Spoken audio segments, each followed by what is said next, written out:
नमस्कार दोस्तों, सन्यासी अकेडमी में आपका स्वागत है। आइए हम लोग एक नए सेशन की शुरुआत करते हैं, जिसमें हम लोगों को पृथ्वी के आंतरिक संरचना के बारे में चर्चा करना है। पृथ्वी की आंतरिक संरचना की तो चर्चा पिछली क्लास में भी किए थे, आज भी है। तो हम लगातार भूआकृति विज्ञान के बारे में आप लोगों से बात कर रहे हैं। तो आइए देखते हैं कौन कौन से क्वेश्चन हैं। पहला क्वेश्चन देखते हैं। तो कल 24 क्वेश्चन हुआ था, आज 25वां क्वेश्चन है। तो निम्नलिखित में से किसने विलियम हेवल के सिद्धांत में थोड़ा परिवर्तन करके नहर सिद्धांत प्रतिपादित किया? तो इसमें ऑप्शन दिया गया है ए हैरिस, बी एरी, सी प्राट, डी न्यूटन। तो इसका सही आंसर क्या है? तो जॉर्ज एरी है। क्या है? जॉर्ज एरी। अगला क्वेश्चन है, विभंग कहते हैं तो सतह पर क्षैतिज भू संचलन को या चट्टानों की चटकन को? बी में दिया गया है जिस तल के सहारे चट्टानें टूटती हैं। सी में दिया गया है तनाव एवं तीव्र संपीड़न से टूटी चट्टानों को। और डी में दिया गया है अंशगत या अंश नयन को। तो इसका सही आंसर है अंशगत या अंश नयन, ऑप्शन डी। अगला क्वेश्चन है कि निम्नलिखित में से कौन कार्बन का रूप नहीं है? ऑप्शन ए हीरा, B antimony, C coke, D graphite. इसका सही आंसर क्या है? तो इसका सही आंसर आपका एंटीमनी है। क्या है? एंटीमनी। अगला क्वेश्चन है, खनिज है। ऑप्शन ए एक या अधिक तत्वों का समूह, बी धातु या अधातु तत्व, सी कई धातुओं का यौगिक, और डी में दिया गया है उपरोक्त सभी। इसका सही आंसर क्या है? एक या अधिक तत्वों का समूह। अगला अब जो है कि अम्लीय आग्नेय चट्टान का उदाहरण कौन है? तो option A basalt, B granite, C dolerite, और डी ग्रेब्रो। इसका सही आंसर क्या है? तो ग्रेनाइट है। अगला, निम्नलिखित चट्टानों में से कौन अवसादी चट्टान नहीं है? Shale, sandstone, limestone, diorite. इसका सही आंसर आपका है डायोराइट। इसके बाद अगला है कि निम्नलिखित चट्टानों में से कौन सी चट्टान कायांतरित नहीं है? तो option A granite, option B gneiss, option C schist, option D संगमरमर। इसका सही आंसर आपका क्या है? तो ग्रेनाइट है। आइए अगला है, निम्न में से कौन सी अवसादी चट्टान है? Option A marble, B slate, C limestone, D इनमें से कोई नहीं।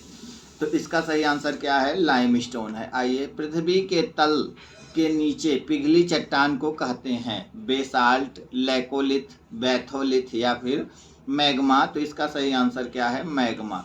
इसके बाद आपका है, निम्न में से किसे जैविक खनिजों के अंतर्गत शामिल किया जाता है? लौह अयस्क, अपभ्रक, कोयला, जिप्सम। इसका सही आंसर आपका क्या है? कोयला है। अगला है कि कथन दिया गया है कि प्रधान ज्वालामुखी क्षेत्रों में निरंतर चट्टान परिवर्तन के कारण कायांतरण होता रहता है। अब कारण में दिया गया है कि कायांतरण पृथ्वी के किसी भी भाग में हो सकता है। इसका सही आंसर आपका, इसमें जो ऑप्शन दिया गया है ए आर दोनों सही है, व्याख्या है। बी में दिया गया है दोनों सही है, व्याख्या नहीं है। और सी में दिया गया है कि ए सही आर गलत है। डी में दिया गया है आपका ए गलत है किंतु आर सही है। इसका सही आंसर क्या है? ए सही है, आर गलत है। अगला, निम्नांकित में से कौन सा कथन असत्य है? इसमें दिया गया है आपका कि ग्रेनाइट का निर्माण मुख्य रूप से क्वार्ट्ज एवं फेल्सपार से होता है। बी में दिया गया है बेसाल्ट शैल में सिलिका की मात्रा 45 से 65% तक होती है। और सी में दिया गया है अवसादी शैलें रवादार होती हैं। और डी दिया गया है जीवावशेष अवसादी शैलों में पाए जाते हैं। इसका सही आंसर आपका क्या है? अवसादी शैलें रवादार होती हैं। अब इसके बाद आपका है कि पृथ्वी के आंतरिक भाग में कौन सी चट्टान अधिक गर्मी और दबाव से बनी है? तो आपकी आग्नेय, ज्वालामुखी, कायांतरित या अवसादी। तो इसका सही आंसर क्या है? कायांतरित।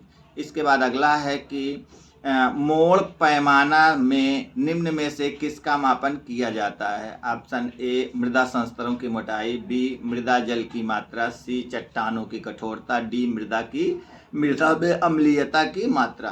तो इसका सही आंसर क्या है? चट्टानों की कठोरता।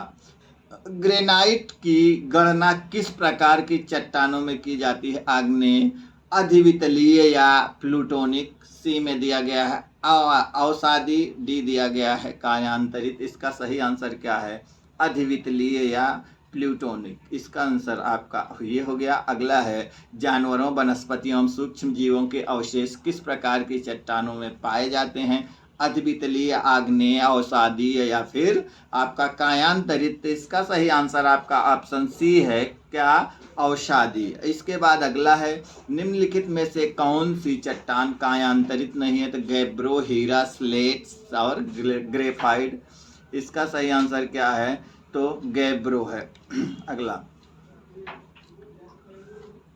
अगला है कि निम्न में से कौन अंतर्भेदी आग्नेय शैल का एक रूप है?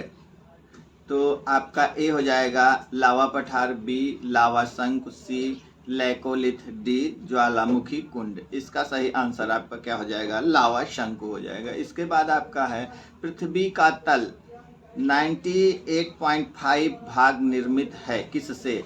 तो आपके 10 तत्वों के समूह से, 8 तत्वों के समूह से, 9 तत्वों के समूह से और आपका 12 तत्वों के समूह से। तो इसका सही आंसर आपका क्या है? 12 तत्वों के समूह से। अगला है, निम्नलिखित चट्टानों में जो आग्नेय नहीं है? बेसाल्ट, कांग्लोमरेट, ग्रेनाइट और ऑलिवाइन। तो इसका सही आंसर क्या है? तो इसका सही आंसर क्या है? ऑलिवाइन। इसके बाद अगला है, निम्नलिखित में से कौन सा युग्म गलत है? तो ऑप्शन ए में दिया गया है चूना, संगमरमर, फिर आपका बी दिया गया है सैल व चीका, स्लेट, ग्रेनाइट, नीस, डी में दिया गया है बलुआ पत्थर, स्लेट। तो इसका सही आंसर आपका क्या है? चूना पत्थर, संगमरमर। इसके बाद आपका है, पृथ्वी की ऊपरी परपटी पर सबसे अधिक पाई जाने वाली चट्टानें हैं? तो ऑप्शन ए अवसादी, बी कायांतरित, सी ज्वालामुखी, डी बलुआ पत्थर। इसका सही आंसर क्या है? अवसादी है। इसके बाद निम्नलिखित में से कौन सी आग्नेय चट्टान है? Option A shale, option B quartzite, C marble, D granite. इसका सही आंसर क्या है? ग्रेनाइट है। अगला है, बलुआ पत्थर बदलता है नीस में, सिस्ट में, क्वार्टजाइट में या फिर ग्रेफाइट में। तो इसका सही आंसर आपका क्या है? इसका सही आंसर है क्वार्टजाइट में। अगला है कि चट्टानें हैं धातुओं का मिश्रण, शिला का चूर्ण, खनिजों का मिश्रण या फिर चीका मिट्टी। तो इसका सही आंसर क्या है? खनिजों का मिश्रण। स्लेट व हीरे की रचना होती है अवसादी चट्टानों के रूप में, आग्नेय चट्टानों के रूप में, बहुकायांतरण से या फिर चट्टानों में सामुद्रिक जीव मिलने से। इसका सही आंसर आपका क्या है? तो बहुकायांतरण से। इसके बाद है, रासायनिक विधि से निर्मित अवसादी चट्टान का उदाहरण है? Option A gypsum, B quartzite, C granite और डी क्या है? इनमें से कोई नहीं। इसका सही आंसर आपका क्या है? जिप्सम है। इसके बाद है, मैग्मा के शीतलन से बनी चट्टान निम्नलिखित में से क्या कहलाती है? तो इसका सही आपका ऑप्शन ए दिया है स्लेट, बी दिया है बेसाल्ट, सी दिया है कांग्लोमरेट, डी दिया है लाइमस्टोन। इसका सही आंसर क्या है? तो बेसाल्ट है। अगला चलते हैं। तो ये आज का जो क्वेश्चन था तो आज का हो गया। Thank you for watching. आज की क्लास यहीं तक। कल फिर मिलेंगे नेक्स्ट क्लास में। तो आज यहीं तक। धन्यवाद।